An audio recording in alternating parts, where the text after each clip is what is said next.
बिस्मिल्लाहिर्रहमानिर्रहीम। अस्सलाम वालेकुम। Second year, welcome to Merit boarding and day school college online classes. जैसा कि आप सबको पता है कि कोरोना की थर्ड जो लेयर आई है, तो इसने बहुत ज़्यादा इफ़ेक्ट कर दिया। और फिर हम एक दफ़ा से तीसरी दफ़ा जो है वो हम इसमें आ चुके हैं, ऑनलाइन क्लासेस में आ चुके हैं। तो हम दुआ करते हैं कि अल्लाह पाक जल्दी से जल्दी हमें इस कोरोना से निजात दिलाए। प्लस हमारा जो सेशन जो रह चुका है उसको जो है वो अल्लाह पाक जो है वो हमारे लिए अच्छा करे और अच्छे रिज़ल्ट लेके आप लोग पास हों। आज का हमारा, जैसा कि आप सबको सिलेबस मालूम है कि अभी जो है वो हमारा जो है वो जो राउंड जो ये दिन जा रहे हैं, ये अब 6 चैप्टर और उसके बाद हमने सेवन्थ और फिर थर्ड चैप्टर जो है वो हमने दोबारा से रिवाइज़ करना और फिर हमारा राउंड होगा। तो इसी हिसाब से छठे चैप्टर का आगाज़ शुरू करते हैं। और आगाज़ में अब हम क्योंकि फ़ोकस कर रहे हैं सिर्फ़ और सिर्फ जो हमारा जो सिलेबस जो बोर्ड ने दिया है, जो स्मार्ट सिलेबस है उस पे, तो उसके अकॉर्डिंग हमारे पास जो क्वेश्चन बनता है वो है व्हाट इज़ फंक्शन, और इसका कॉन्सेप्ट क्या है और फिर इसकी टाइप्स क्या हैं। तो सबसे पहले फ़ंक्शन को जो है हम थोड़ा सा रिकॉल करते हैं। फ़ंक्शन को अगर आप लोगों को याद हो या नहीं भी याद आ रहा, तो फ़ंक्शन बेसिकली कहते हैं किसी भी एक ख़ास तरह के काम के होने को, किसी भी एक ख़ास तरह के काम के होने को क्या कहते हैं जी, फंक्शन। इसी तरह जैसे ही हम कंप्यूटर ऑन करते हैं, स्टार्टिंग से लेके हमारा काम हल होने तक डिफरेंट प्रोसेस हो रहे होते हैं, और वो प्रोसेस किस वजह से हो रहे होते हैं, वो उसमें हमारे पास डिफरेंट लॉजिक्स यूज़ हुई होती हैं, डिफरेंट फंक्शंस यूज़ हुए हुए होते हैं, जिनसे जो है वो हमारा कंप्यूटर काम कर रहा होता है। इस फंक्शन को यूज़ क्यों किया जाता है?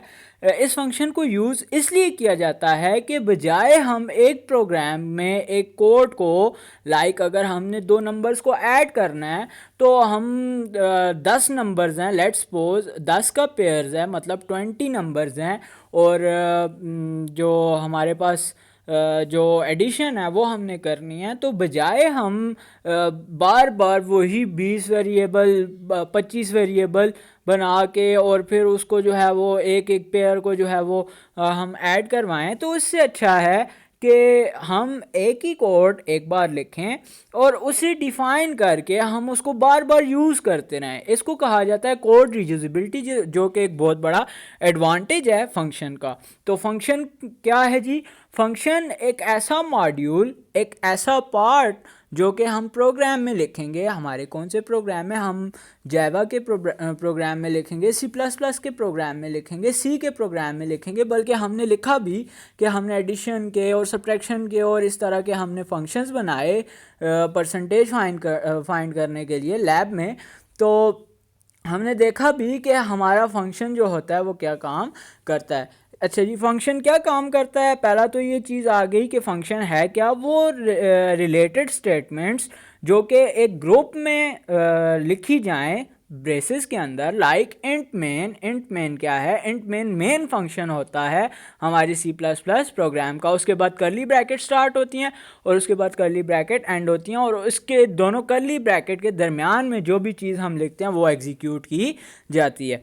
तो हमारा ये जो फंक्शन है ये क्या करेगा जी? एक ख़ास किस्म की, पहली बात तो ये एक ऐसा मॉड्यूल होगा जिसमें एक तर्ज की या स्टेप बाय स्टेप कोई स्टेटमेंट्स लिखी गई होंगी, और इस फंक्शन को जो है वो हम जो है वो कॉल करेंगे और फिर ये फंक्शन वो एग्जीक्यूट किया जाएगा। इसका कॉन्सेप्ट जो है वो क्या है जी?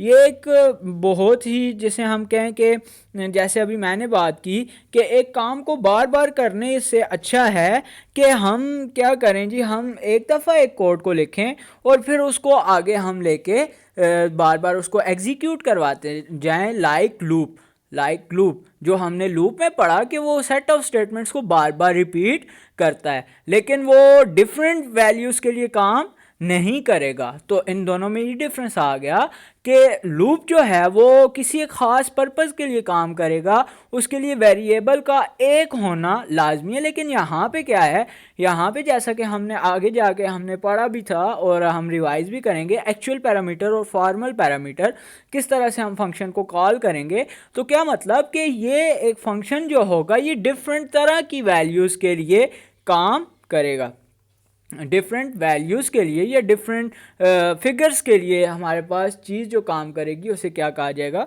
फंक्शन कहा जाएगा। तो इसका कॉन्सेप्ट कहाँ से आया कि एक कोड को हम बार बार लिखने से अच्छा है कि हम एक दफ़ा कोड को लिखें और फिर उसको जो है वो कॉल करते रहें।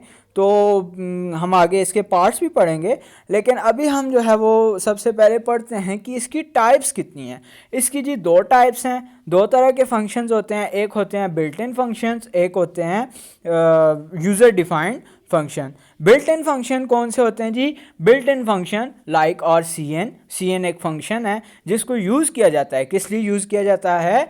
यूज़र से इनपुट लेने के लिए। इसी तरह सी आउट, इसके अलावा हम डिफरेंट और फंक्शंस को यूज़ कर सकते हैं। लाइक हमारे पास ये एक प्रोग्राम जो है वो लिखा भी गया है जिसमें हमने math.h की हेडर फाइल को इंक्लूड करवाया है और फिर हमने एक फंक्शन जो है वो साइन ट्रिग्नोमेट्रिक रेशोज़ का जो फंक्शन है उसको कॉल किया है और उसमें वो जो भी एंगल हमने यूज़र से इनपुट ली है तो उसका जो है वो हमने साइन फाइंड किया है। इसके अलावा हमारे एग्जाम्पल 2 में एक और जो है वो फंक्शन जो है वो कॉल किया गया है यूजिंग math.h और इसको स्क्वायर रूट कहा जाता है SQRT, और फिर उसमें हमने वो पैरामीटर पास करवाया है, वो नंबर जो कि हम यूज़र से लेंगे। ये था जी हमारे पास बिल्ट इन फंक्शन की दो एग्जांपल। अब जी हम यूज़र डिफाइंड फंक्शन कौन से होंगे? जब आप, मैं, कोई और बंदा, कोई प्रोग्रामर अपनी मर्ज़ी से कोई फंक्शन डिफ़ाइन करेगा उसे क्या कहा जाएगा जी? यूज़र डिफाइंड फंक्शन कहा जाएगा। इसमें कुछ चीज़ों का ख्याल रखा जाएगा जी। क्या चीज़ों का ख्याल रखा जाएगा? इसके पार्ट्स कितने होंगे वो हम आगे देखते हैं, लेकिन हम देखते हैं कि हम क्यों इसको जो है वो हम क्यों डिफ़ाइन करेंगे। वही बात, कॉन्सेप्ट क्या था कि जब हमें एक बार बार एक तरह की स्टेटमेंट्स बार बार रिपीट करनी पड़े तो हमने ये सोचा, या डेवलपर्स ने ये सोचा, क्यों ना कोई एक ऐसी चीज़ बना दी जाए जिसको यूज़ करके, ऐसा कॉन्सेप्ट लाया जाए जिसको यूज़ करके हम डिफरेंट तरह की वैल्यूज़ के लिए सेम तरह का ऑपरेशन जो है वो सेम तरह का ऑपरेशन जो है वो परफॉर्म करें। और इसी के लिए जो है वो यूज़र डिफाइंड फंक्शन लाएंगे। ये काम बंदा, आप, मैं, ये हम जो है वो बनाएंगे, बल्कि हमने बनाए भी, और यही जो आम बंदा जो है वो डिफ़ाइन करेगा उसको क्या कहा जाएगा जी? यूज़र डिफाइंड फंक्शन कहा जाएगा। जैसे हमारे पास एड्स का एक फंक्शन है, माइनस का एक फंक्शन है, मैक्सिमम का एक फंक्शन है, वैसे ही हमारे पास यूज़र डिफाइंड फंक्शन जिसका एक ख़ास सेंटेक्स है जिसको हम अभी पढ़ते हैं।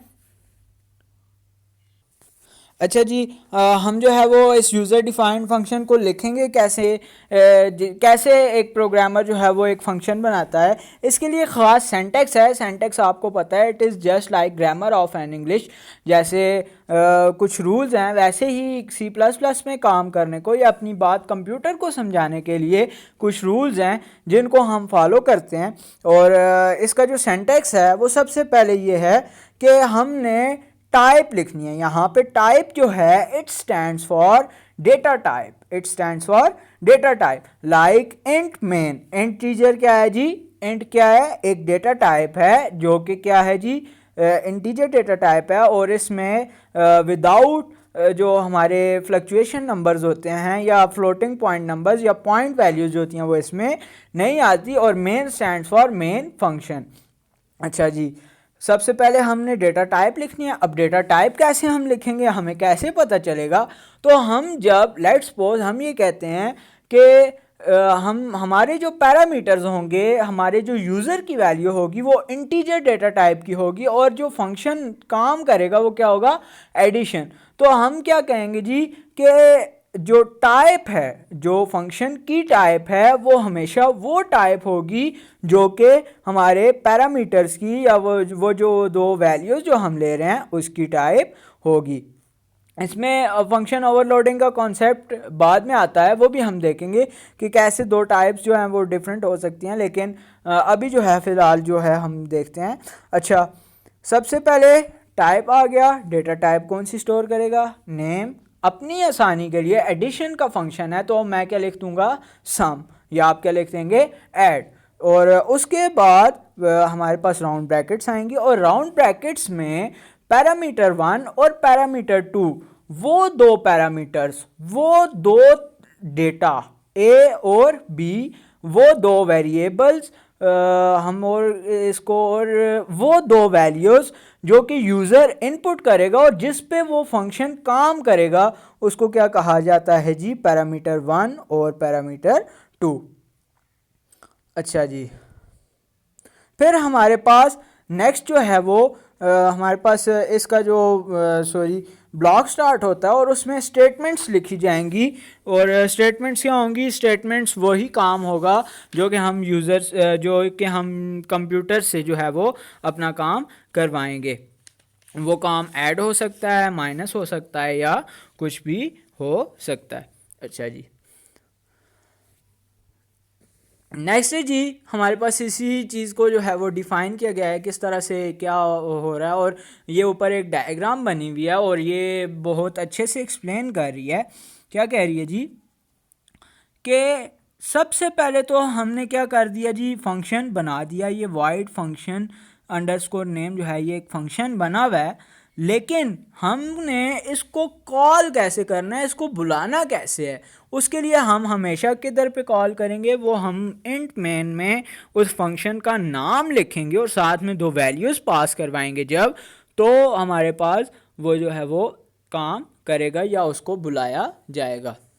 ये हमारे पास जी एडिशन का एक फंक्शन जो है वो बनाया गया है। एडिशन नाम है, इंटीजर डेटा टाइप है, इंटीजर ए और बी दो वैल्यूज़ या दो पैरामीटर्स हैं।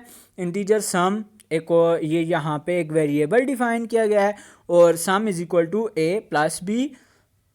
ये सम के हमें पता है, एक छोटे से बच्चे को पता है कि सम स्टैंड्स फॉर एडिशन, और प्लस ऑपरेटर यूज़ करके और अर्थमेटिक ऑपरेटर यूज़ करके हमने दो नंबर्स को ऐड करवा दिया है। और फिर रिटर्न की स्टेटमेंट हमने लिखी है कि ये जो सम की वैल्यू आई है ये इसको कहाँ पे लेके जाओ? इंट एडिशन में ले जाओ। इंट एडिशन में ले जाओ मतलब एडिशन जो है वो जो वेरिएबल है उसमें कौन सी वैल्यू सेव हो? उसमें सम की वैल्यू सेव होनी चाहिए। फिर जी, जैसा कि मैंने ऊपर कहा कि इंट मेन में हमने कॉल करना है, तो हमने इंटीजर z एक और इंटीजर बनाया, वेरिएबल बनाया z नाम का, और उसमें जो हमने फंक्शन कॉल दी और दो पैरामीटर्स या दो वैल्यूज़ दी।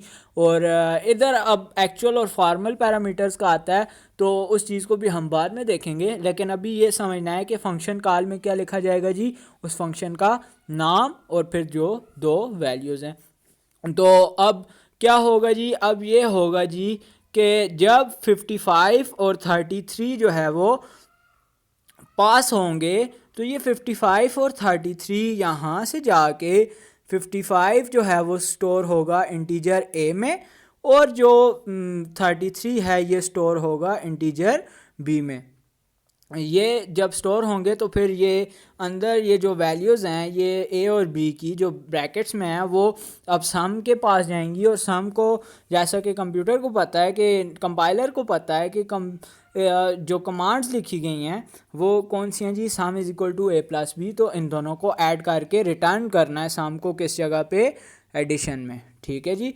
और यहाँ से फिर एडिशन से वैल्यू यहाँ पे इस z में आके स्टोर हो जाएगी, और फिर ये सी आउट की जो स्टेटमेंट है जिसमें z जो हमारा वेरिएबल है इसको जो है वो हमने डिस्प्ले करवाया हुआ है तो इसको यूज़ किया जाएगा।